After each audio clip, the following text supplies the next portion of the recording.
Is there a Brutus in Russia? Is there a more successful Colonel Staffenberg in the Russian military? The only way this ends is for somebody in Russia to take this guy out. You'd be doing your country and the world a great service. Yeah, that's a pretty amazing tweet for a sitting U.S. senator. How are you doing, Ben? I'm good. How are you? I am doing a-okay at the moment. I'm excited because I might be going into business with a CBD company, getting a CBD sponsorship, which would be pretty awesome. Nice. It's very rare when you actually get offers from companies that offer products that you actually use, Uh-huh. which I think is super based. But that's not what we're here to discuss today. Is the consumption of marijuana or CBD products? Is it? We're I not. mean, it could be, but no, that wasn't the plan. That was not the plan. Even though there'd be a lot more chill than what we're discussing today, because what we're discussing today is an article that you actually wrote in the Jacobin, which is titled "A No-Fly Zone in Ukraine Would Start World War III. It's the worst idea possible." And so we've seen a lot of discussion online and just generally around the idea of a no-fly zone in Ukraine. And in this article, you pose exactly why you think that would be a problem. Could you talk about maybe first what's your general view of the conflict before we talk about like the contents of the article and why you think it's not a great idea to have a no-fly zone? Sure. So, I mean, my view is that, you know, I guess my hot take here is that, wars are bad and that in particular imperialist wars are bad. It's bad when you launch wars of aggression against other people. And I think that is what Russia has done in Ukraine. And that should certainly be condemned. I think that the same, I would say I don't see it as fundamentally different from other invasions of other countries that are unjustified that have happened in recent decades. The war in Iraq, for example, is something that comes to mind. But that when I say that, right, that I don't see it as in a fundamentally different category. I mean, enough of my life was dedicated to protesting the war in Iraq that's not putting it lightly for me. So I think that what Russia's has done is doing in Ukraine is a terrible, disgusting thing, and we can talk about what would or wouldn't be sort of rational responses to it. But I mean, that's the real question, that the article's about. Yeah, so before we get more specific on no-fly zone, there's a passage at the start of it, and I wanted to talk about this because I wanted to talk about the idea of Russophobia and how people just, love certain like war drums. So Biden's State of the Union was interrupted by chants of USA. A member of the U.S. House of Representatives has proposed deporting all Russian students from the United States.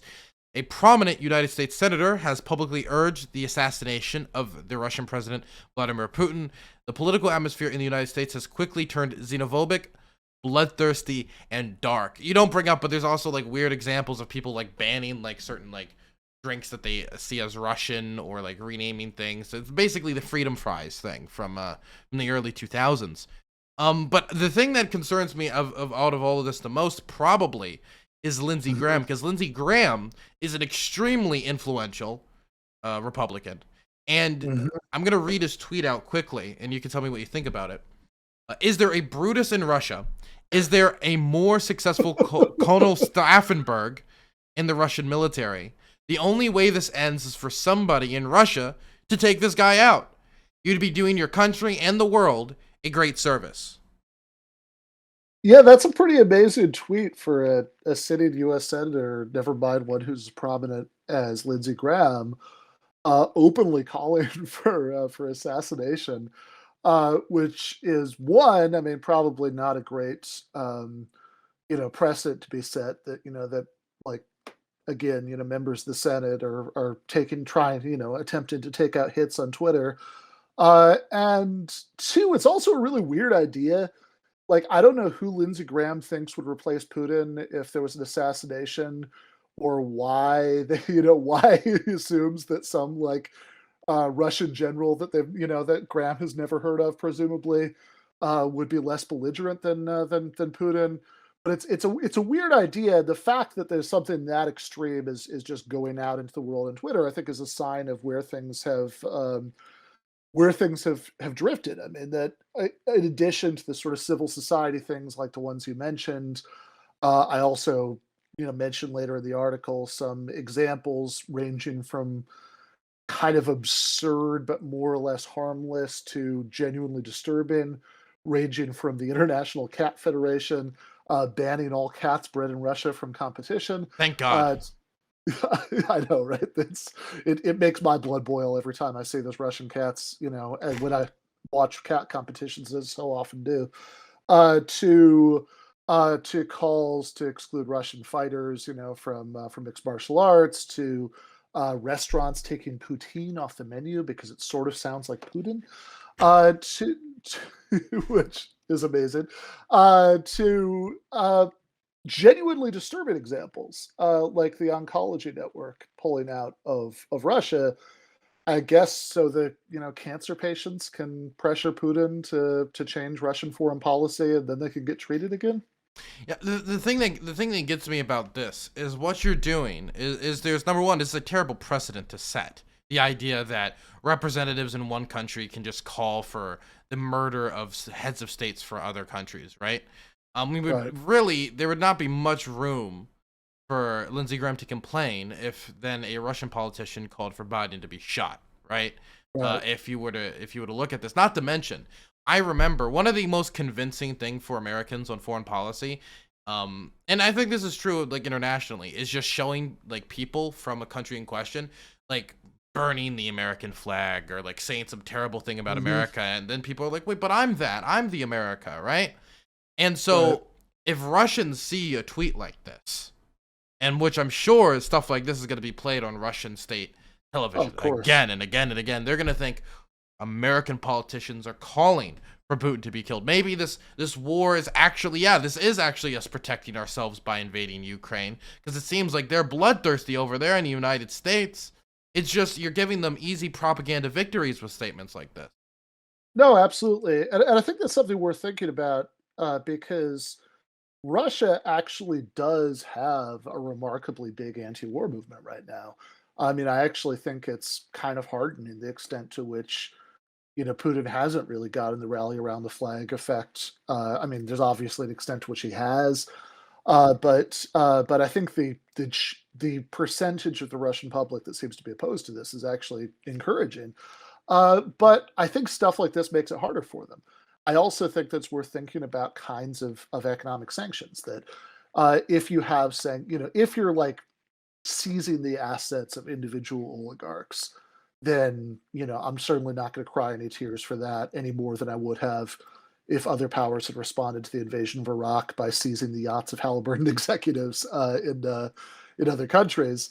But if you're, causing a lot of misery for like ordinary working class Russians, then that doesn't make life easy for the anti-war movement in Russia, because I think it makes it very easy to promote this narrative that, look, I mean, if this is, these are the people who are hurting you, right? Hmm. Are the Americans, because they're the reason that the value of your wages has plummeted, and you can't get the things that you need. And also another example I don't even mention in the article, but I was thinking about the other day, is that one of the earliest things was done was stopping all flights from Russia to the United States, and it seems to me that if you're interested in some country becoming less closed off and nationalistic and reactionary and crazy, then stopping them from visiting other countries might not be a good step. I would generally agree with you, most certainly when it comes to the students. For example, I remember when the Democrats fought for this is one of the things I actually compliment Nancy Pelosi on. Was the fight to allow Chinese students during the Tiananmen Square crackdown, the fallout from that, to be able to stay in the United States, since many of them were critical of the crackdown and they were scared of what would happen if they went back. Not to mention the fact that you were exposing people to your idea, your system of values that you would find favorable, and hoping that, like, maybe these people would be the future leaders of like China. Now, the Mhm. question of like how successful that is still up in the air, but I would say that it didn't fail because it was wrong. I think there was just many other factors involved, and so I'm against like the idea of banning students or anything like that. What I will say is that I Hmm. am not necessarily against using sanctions specifically to dampen a war effort. If Hmm. one other thing that I think is a positive of globalization is that it's a lot more costly than it used to be to just invade other countries. Because if you invade a Hmm. country, other countries might stop selling you products. The country in question most certainly is going to stop selling you products. That disturbs your supply lines. There's going to be economic chaos can possibly ensue, and a lot of other things, right? And so, Right. for me, I think that the primary purpose of sanctions should be a to punish the people who are doing like inextricable, like terrible, terrible, evil things, right? The oligarchs you Hmm. mentioned here, and the other thing would Hmm. be to make it so an economy cannot sustain a war effort. Those should, I think, be the two primary goals of sanctions. Now, whether you Hmm. do both or just one, that's up for debate. But I don't think the idea of sanctions should be, well, we make the living of these people so terrible that they overthrow their governments. Because what that can end up doing is actually creating a rally around the flag, because then the leader of said country can just say, hey, look, the Americans do hate you. The reason you don't have food on your plate right now is because of the Americans. Yeah, no, exactly. I think if you look at like the sanctions in Iran, I think there's some evidence that it's played out like that. I would also say, I mean, just generally, there's this assumption that I see a lot that there's something we, meaning Americans, are going to be able to do that will definitely stop this in its tracks. And I don't think there necessarily is. And that's, again, I don't think that there's necessarily something that other powers could have done to stop the invasion of Iraq in its tracks. I mean, sometimes terrible things happen in other parts of the world, and there's nothing that you can do necessarily that wouldn't make it worse. That there might be some things that you can do to at least sort of express your opposition and and inflict maybe some punishment, especially on those individual oligarchs, but that it might not be the case, right? That there's a way to stop it entirely, and I because the question is always, well, what are you going to do that's like, it's very easy to advocate things in the moment because you're angry, and sometimes you're angry for good reasons. You should be angry Hmm. that um, that sort of speak to the anger. But then the question is, well, okay, what's the consequence of doing that going to be? And is it actually going to be better than where you started, or is it going to be worse? So I wanted to move on to the no-fly zone question, because I will say one thing is that I think what Hmm. the United States' role in this conflict should be to give Ukraine as much support as we can within responsible statecraft to increase Hmm. their leverage, say in negotiations or in their own defense. I think that's the most reasonable thing we can do in the scenario that also does not like interact with American war weariness, because we should not be getting our own troops involved for the exact reason we're about to talk about. And you talk about Dan Hodges talking about Hmm. how an act of appeasement here is no different to our appeasement of Hitler in 1938. That not establishing a no-fly zone is no different than appeasing Hitler in 1938. I would like to say, do you know what thermonuclear warheads Adolf Hitler had in the year 1938? I'm gonna guess none. Yeah, I'm gonna say that's a key distinction here. What do you think of what Dan Hodges is saying here? Yeah, I mean, I think that this is a big thing that makes it hard for Americans, and I mean, Hodges working for British newspaper, but people in the U.S. and the UK to think clearly about war and peace is this frame where everything is always World War II, and I just think that many things are not World War II, and it's just not always a useful model for thinking about what goes on in the world. And I will say that there is a sort of pro-Putin version of this. In fact, Putin himself is in his initial justification for the war was sort of trying to play the World War II card. He's going to denazify the Ukraine, and I think that just all around, just the idea that everything that ever happens is the equivalent of appeasing Hitler or not appeasing Hitler is incredibly unhelpful just in general. I think that it's that especially because, I mean, one of the things you said Can I earlier. interrupt just to ask you, why do you think people do that? Like every and I'll even do it sometimes. I mean, maybe it's because Sure. I watch so many movies. I honestly think it could just be because this was like the big one. But like, why do you think it's always World War II? Like that's always the Yeah. comparison.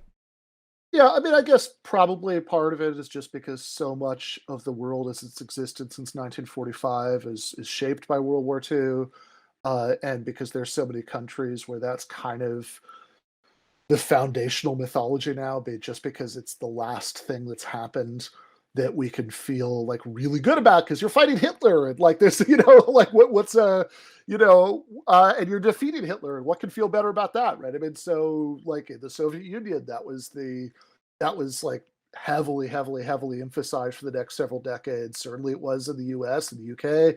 I mean, we're not gonna, I mean, there's a reason why like we don't like go back and compare things to the war in Vietnam. That's not going to be a feel good sort of rally around the flag message.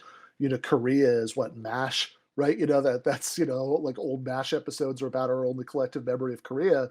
Whereas World War II, because it has such clear, like sort of brightly drawn villains, and because it has a happy ending, I think becomes the myth for everything. And I think one of the many reasons it's not helpful is what you pointed to earlier, which is that you said, you were saying, okay, what could the United States actually do to help Ukraine? And one of the things you said was about leverage and negotiations. And I think that that's got to be it, right? Because if you think about how this could possibly end, well, one scenario is the one we're about to talk about, which is World War III, and I'd really rather not do that. And then another scenario would be that Putin, quote unquote, wins. But what does that really mean, right? That if they overcome, the government in Kiev and kill Zelensky and all of that stuff. I mean, I think what winning would realistically mean is that Ukraine turns into like what Iraq or Afghanistan was for the United States in the 2000s and 2010s, leading up to the beginning of this decade in Afghanistan, this like bloody, drawn out quagmire war of occupation. Because it's not like there wouldn't be insurgency forever if Russia was actually trying to occupy all of Ukraine. So that's option number two, and that's pretty dismal too. So it seems like it's got to be option number three has got to be some sort of eventually, right? Some sort of negotiated solution. We could talk about how we get there or what that would look like. But I do worry that this constant thing hanging over this all the time, that everything is World War II. Everything is Chamberlain appeasing Hitler at Munich, makes people really allergic to the idea of like negotiations and give and take. And I think especially because probably realistically, I mean, Russia's not going to get nothing from this, right? I mean, they are going to get some concessions, which is going to sting because they're the aggressor and they did a terrible thing. But also, that's probably better for Ukraine and the world than it would be for Ukraine to just become Afghanistan for the next 20 years. Never mind for us to end human civilization with global thermonuclear war. Oh, do we get disconnected there? Sorry, I'm muted, and I'm supposed to be a professional streamer. Very sorry. We're going to talk about thermonuclear war in a second here, and specifically the polling on this, which is very interesting and concerning. But when it comes to specifically like this scenario, I guess for me, it's very hard for me to say at this point in the conflict exactly how negotiations would go, exactly Sure, of how course. this is going to result. Like, I don't know how the Russian economy is going to react to these large amount of sanctions and how the Russian people will react to not only getting more and more information about the war as Putin tries to cover it up through the banning of independent news outlets for calling it a war, calling it what it is. So Mhm. it's very difficult for us to really like figure out exactly how the situation's going to wrap up here, and exactly what's going to be the cause of it wrapping up. Today we Sure. finally saw Putin like come out and kind of lay out some demands on the table and saying if these demands are fulfilled, it looks like he's almost basically. I don't know for sure if he's dropped regime change, which seemed to be Mhm. what part of it was, but my position will always probably just be increasing Ukraine's negotiating power and getting them the best outcome we can possibly get out of the Mhm. situation. Whether how good that will look or how bad that will look, I think it's too early to really say since the conflict we thought was going to be over in maybe like 3 days and now we have no clue. So Yeah, I I do think that. I mean, I don't know, right? I mean, like in terms of what's going on the ground or how long it's going to take or anything like that. I mean, I have no idea, right? It could be that there are enough arms coming into Ukraine now that it lasts for a long, long time. I will say, I think that there's probably been a little bit too fast of a move from OC. It's not over in 3 days, so therefore, you know, Russia's not going to quote unquote win in the way that we talked about earlier. mhm. I would point out that, like, when the United States invaded Iraq, even that took a few weeks, right, to get to Baghdad and end the whole thing, and that's and I think for a variety of reasons, probably going to be more difficult for Russia in Ukraine. So I mean, I think I expect. I mean, I don't have any special knowledge about this, but I mean, my assumption would be that eventually, if it just sort of keeps grinding through in some sort of horrible, short-term way, there's probably going to be some kind of, Russian victory. Although, again, like what it would actually look like if they did try to go through with regime change in Ukraine, it seems hard to imagine a scenario where that wasn't just some sort of like horrific, long drawn out, insurgency. Um, I guess for me, I guess like the comparisons to Iraq, I think Yeah. I feel very similar to like how you're saying the comparisons to like the Second World War, because I would say Mm, there's like a lot of key distinctions. One would be like okay. The Americans planned for that invasion to last about as long as it did. The Russians did not seem to plan for this conflict to last until how it's lasted so far. And we've seen this from like leaked invasion plans, and we've just seen this from like Russian logistical failures. And like the react and how the VDV was crushed near Kiev. The Mm-hmm. completely unsupported paratrooper landings is not something you do if you think the conflict is going to last this long. Um, I would say that there's also some similarities when it comes to, Mm, but this is actually an issue for Russia. I would say like, let's say they actually take all the objectives, even though yeah. these city battles are going to be absolutely um Right. Ukrainians are no stranger to resisting Russian rule. Hmm. There have been multiple Ukrainian nationalist, Ukrainian patriotic Ukrainian movements of independence and stuff like this throughout Ukraine's history. Hmm. It has its own independent culture, and so I find it difficult the idea of like that he could just bring it back into the fold. Like once he takes Kiev, everybody would be like, "Oh, I guess that's it." I find that difficult to believe. But I Yeah. guess for me, like I have no clue how it's going to really go, and I'm not like a Yeah. military strategist, so I'm just going to Sure. just kind of like wait, and then when the negotiations come, we'll see like what's exactly on the table. Because I don't even think we've fully seen like the Russian economy fully react to the sanctions. I don't think we've uh fully even gotten a reality of how many people are dying on the ground, how costly this war is going to be for the Russians, because it's costing them a pretty penny too to do these operations every day. Right. I guess like the question's going to be whether the Russians are going to be in a position where they have to negotiate from a position of fuck, we don't want to keep doing this anymore, or negotiate from a Hmm. position of we just captured all your capitals, we captured all your cities. Yeah. I mean, yeah. No. I mean, that's a good question, and it could even be that it's a little bit of both, right? That like they have captured all of it, but also the Russian economy is in the sewer, and also, there's like all sorts of bloody fighting that's still going on, even though they have toppled, the current government in Ukraine, and so they might still be in a position of fuck, we don't want to do this anymore. So since we're mostly kind of like going in areas of speculation, which neither of us have the expertise to talk Sure, of about, course. I want to talk about this no-fly zone. So can you tell the audience exactly what a no-fly zone is first? Yeah.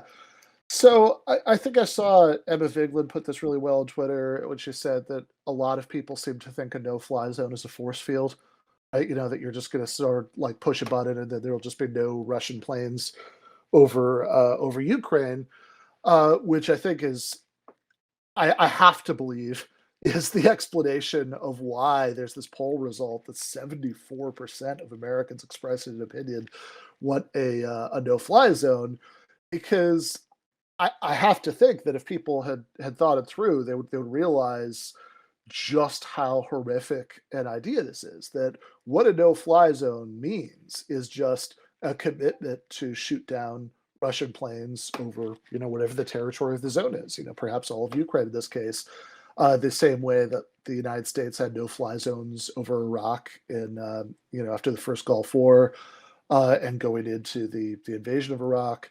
Last Iraq analogy, I promise. But no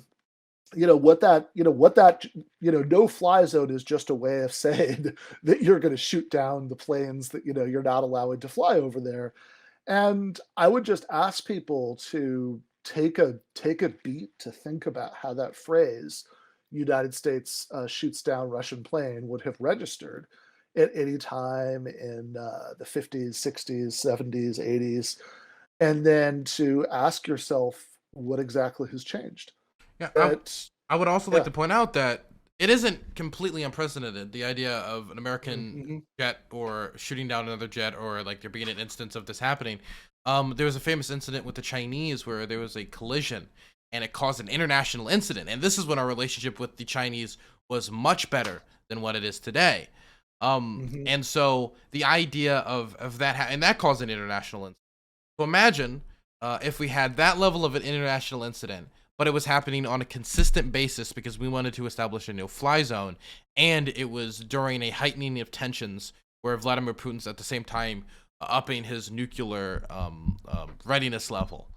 I do think the United States responded appropriately, though, by not upping their readiness level and not adding to the escalation. But at the end of the Yeah, day, no, a no-fly zone is not a commitment to, oh, look, everybody, let's all agree to not fly. It's American jets have to go enforce that, which would mean shooting down Russian planes. Because I don't think if we stated tomorrow we're establishing a no-fly zone, the Russians are going to stop that. yeah, no, exactly. So I think that, yeah, are individual instances like that, like the one you mentioned with China, or where there was a famous incident early in the Cold War with a U-2 spy plane being shot down over Russia. But like these things are all huge incidents, and they're not like these planned things, right? That we're just going to have a policy of shooting down all of the Russian planes over such and such a an area. I mean, what you're saying when you say you want to establish a no-fly zone is that you want the American military to enter into a war zone where the Russian military is already there and start shooting at them. Right? I mean, No, that's what that means. So, you know, if you think that, I mean, there is a reason why this has never happened before, right? Like, there's a reason why, even in the era where, what was it, whichever of the Rambo sequels was set in Afghanistan, that was dedicated at the end to the brave men and women, of the Mujahideen. The Like, there's a reason why Reagan never sent, American troops to fight with Soviet troops in Afghanistan. There's a reason why the Soviet Union never sent Soviet troops to fight with American troops in Vietnam. That the idea that two nuclear powers would go to war with each other has always been understood as something that would be apocalyptic, because there's just too much of a danger built in of that escalated to a point that could literally end human civilization. There's a reason why. I think most of us looking back at the Cuban Missile Crisis are happy that JFK didn't take the advice of people like Curtis LeMay, who wanted him to go in and like actually bomb Russian missile sites in Cuba. That the idea that these two powers would go to war with each other is just something that I mean, I guess it's technically possible the United States and Russia could fight a conventional war, and they could never use their most deadly weapons, but that's not a risk that anybody's ever been willing to take. And there's a very, very good reason for that, right? I mean, that even in the Korean War, when China which was not yet a nuclear power, intervened in it, the Soviet Union didn't. And it would have been an insane suggestion that they should have, because that would have taken that A risk. And again, curd I would is a just ask curd. people, what's changed? It's not like the American Russian nuclear stockpiles have gone anywhere. They haven't, right? I mean, in fact, as you point out, Russia, put its nuclear forces on this state of high alert. So I mean, I'm very glad, and I mean, I will do something I don't do very often, which is say something nice about Joe Biden, and say that I'm very glad that he's said that the United States isn't going to do that. I actually think that we're probably better off with Biden being the U.S. president in this situation than we would have been with some other people who could have been president right now. Trump. It, in terms of how likely he is versus how likely other people are to take this kind of insane advice. But I also think it is worth like going out there and pointing out just why it's so insane, because you have members of Congress who said that we should do this. You have U.S. senators who said we should do this. I just saw a clip of Joe Manchin saying that we shouldn't take it off the table. You have numerous mainstream pundits like Dan Hodges for the Mail on Sunday, the best-selling Sunday newspaper in the UK, who said that we should do this, and I am. I'm cautiously optimistic that that Biden and Boris Johnson, other people who might be in a position to do so, are going to continue to say, no, that's crazy. We're not going So to do that. But I do worry about the chorus of voices saying that we should do this getting louder the longer this goes on. So there's a few things I want to say. The first thing I want to say for a lot of people in chat is, fly zone isn't just like China and the whole world or whatever like just agrees, hey, casualties are bad, and we're gonna all just stop like dropping bombs in Ukraine. That's not how that works. The Russian Air Force is much larger than the Ukrainian Air Force, and the contested airspace can only last for so long. Eventually, they're gonna get air superiority, and they're already using their planes for strategic operations. If they were to basically agree to just stop flying jets in the area, stop flying these military planes in the area, they'd be losing a huge strategic advantage that they have at their disposal, at least in comparison to the Ukrainians. The Ukrainians would give up flying their Bayraktar drones, their TP2 Turkish drones around in an instant if it meant the stopping and grounding a Russian plane. So it's not as simple as just like everybody comes to the table and agrees that this is the best thing for human beings. The Russians would have to give up a huge strategic advantage in this invasion here. And there's two questions from yeah. Yeah, just let me interject really quickly, because I think that what you're describing as the thing that it's not would just be like a negotiated ceasefire, or at least at least an aerial ceasefire, which would be great, right? I'm all for that. But that's not what we're talking about, right? What we're talking about is the American military coming in and shooting down Russian planes when Russia has not, in fact, agreed to do this. Yeah. And so there's two things people are bringing up in chat, and because there's still people, people, obviously it's a very sad situation and they want to see something done. The first thing is somebody brings up that Turkey shot down a Russian fighter jet and they had no military response. So why would this be any different from that? Somebody is saying. Well, I mean, again, I think that that it's not that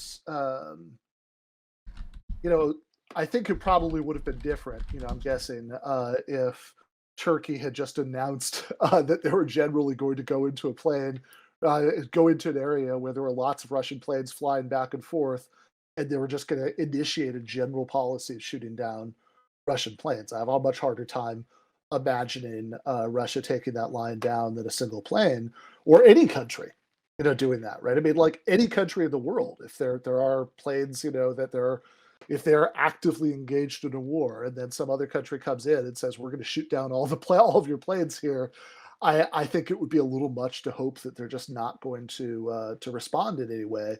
I would also say that there are numerous examples since 1949, which was the year that the USSR got the bomb. There are numerous examples since then of nuclear powers fighting wars against non-nuclear states, right? Like without that leading to anybody using nukes. There are zero examples of two nuclear powers going to war with each other, and that seems like it'd just be rolling the dice way more. It's not like Russia and Turkey have decades of pointing nukes at each other and threatening each other with nuclear destruction. I think that's just a very different situation. I would also say that in this situation, the Turkey alleged that the Russian jets violated their airspace, and that's why it was shut down. It was not the Turkish government saying there is now a no-fly zone over all of Syria, and if there is a Russian jet here, we are going to obliterate it, and we're going to obliterate all the Russian jets. That's not what was upon. That's not what caused the incident, as far as I'm aware. Maybe I'm misremembering, but there is a different. This is a completely different scenario, I would say. There's also Yeah, another. there's some he said, I think, between Russia and Syria about where the plane was when it was shot down. But certainly certainly the Turks weren't just saying, "Oh, this was not in our airspace. This is in Syria where where Russia is engaged in military operations, and we're going to go in there and start shooting down Russian planes because we're entering into this war, on the side of the Syrian insurgents." Yeah. I one last thing. People are saying, well, this wouldn't just be America enforcing a no-fly zone; it'd be all of NATO. But the same principle still applies. The same exact principle still applies. Just because there's more actors involved in trying to enforce a no-fly zone does not change that now it would just be NATO troops, NATO planes that would have to shoot down Russian planes. The same principle would still apply. I don't think there's any. I don't think that anybody was under the idea that it would just be America enforcing this no-fly zone. Anyway. The same No, principle still no, fundamentally applies. yeah, absolutely, right. I mean, look, we could change the Vietnam example to not only the Soviet Union but the entire Warsaw Pact, enters into the Vietnam War, and I mean, the same point would apply. Okay, so this is the one part of it that is it's not convincing to me, but it's the most understandable to me, Mm-hmm. where people talk about specifically Western Ukraine, the locations where refugees are trying to leave the country. Mm-hmm. That scenario to me it seems at least more reasonable because it's more engaged in a part of Ukraine that is not seen as much Russian military movement, and it would be primarily to just help refugees evacuate. Definitely after the Russians on multiple occasions now have violated their agreements with Ukraine to establish humanitarian corridors by attacking said humanitarian corridors. Yeah, I mean, again, I think that would be less crazy, but I still think it'd be pretty crazy, because I think the principle is pretty straightforward. That, like, regardless of scope or intention, if you send in, like, the American military to start shooting down Russian planes, I mean, just be. I think if you're going to advocate that, you have to be real about this. What you're advocating is war between the United States and Russia. Yeah, I mean, I guess like I mean, do we? I mean, let's imagine that this was 2003 during our invasion of Iraq, and then Russian planes declared no fly zone Iraq, and then started shooting down American planes. What do we think the Mm-hmm. response from the United States would be to that scenario? I think it would be an extremely turbulent international incident that could lead to just absolute disaster. It would have been a terrible idea for the Russians to do it. It would have been a terrible idea for anyone to do it, even if someone made the argument that it was the moral thing to do. Yeah, exactly. Okay. Is there anything else you wanted to say before we wrapped it up? Yeah. Let's not end the world. I like the world. Oh, well, now you've lost me. Now I'm in favor of the no-fly zone. Now that I've realized that that would mean the world exploding, that's actually pretty badass. I haven't All considered right. that. All right. Well, we'll have to agree to disagree on that. Okay. You have a good one, Ben. Thanks for coming on. All right. Thanks, Dylan. Okay. Bye. See you later, man.